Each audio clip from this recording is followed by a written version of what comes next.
ಎಲ್ಲರಿಗಮೀಗ ನಮೋ ಬಂಧುಗಳೇ ಭಾಗಿಗಳೇ, ಉಲ್ಲಾಸವಿತ್ತವರೇ ಮನವ ತೊಳೆದವರೇ, ಟೊಳ್ಳು ಜಗ ಸಾಕು ಬಾಳೆನಿಸಿ ಗುರುವಾದವರೇ, ಕೊಳ್ಳಿರಿ ನಮವನೆನು ಮಂಕುತಿಮ್ಮ. ನಮಗೆ ಈ ಜೀವನವನ್ನು ರೂಪಿಸ್ಕೊಳ್ಳೋದಕ್ಕೆ ಸಾಕಷ್ಟು ಜನ ಸಹಯೋಗ ನೀಡಿರ್ತಾರೆ.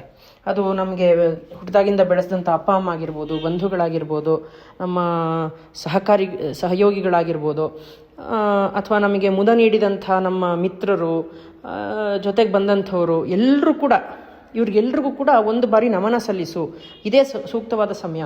ಅದು ಮತ್ತು ನಮಗೆ ನಮ್ಮ ಗುರುಗಳಾಗಿರ್ಬೋದು, ನಮಗೆ ಪಾಠ ಮಾಡಿದಂಥವ್ರು, ಅಥವಾ ನಮಗೆ ಈ ಜಗತ್ತು ಮಿಥ್ಯ ಅಂತ ತೋರಿಸಿದಂಥ ಮಹಾನ್ ಆಚಾರ್ಯರಾಗಿರ್ಬೋದು, ನಮಗೆ ಪ್ರೇರಣೆ ನೀಡಿದಂಥವ್ರು, ಸ್ಫೂರ್ತಿ ನೀಡಿದಂಥವ್ರು, ನಾವು ಯಾರಿಂದ ಈ ಜೀವನವನ್ನು ಈ ರೀತಿ ರೂಪಿಸ್ಕೊಂಡಿದ್ದೀವೋ ಅವ್ರಿಗೆಲ್ರಿಗೂ ಕೂಡ ನೀನು ನಮನವನ್ನು ಸಲ್ಲಿಸು, ಇದೇ ಸರಿಯಾದ ಸಮಯ, ಇದೇ ಸೂಕ್ತವಾದ ಸಮಯ ಅನ್ನೋದನ್ನು ಗುಂಡಪ್ಪನವರು ಇಲ್ಲಿ ಹೇಳ್ತಾ ಇದ್ದಾರೆ. ಒಂದು ರೀತಿ ಮನುಷ್ಯ ಅನ್ನೋನು ತನ್ನ ಜೀವನವನ್ನು ಏಕಾಂಗಿಯಾಗಿ ರೂಪಿಸ್ಕೊಂಡಿರ್ತಾನೆ ಅನ್ನೋದು ಸುಳ್ಳು. ಎಲ್ಲರ ಸಹಕಾರ ಸಹಯೋಗ ಅವಶ್ಯಕ ಇದ್ದೇ ಇರುತ್ತೆ. ಅದು ಎಲ್ಲದರಿಂದಲೇ ರೂಪುಗೊಂಡಿರುತ್ತೆ ಪ್ರತಿಯೊಬ್ಬ ವ್ಯಕ್ತಿಯ ಜೀವನ.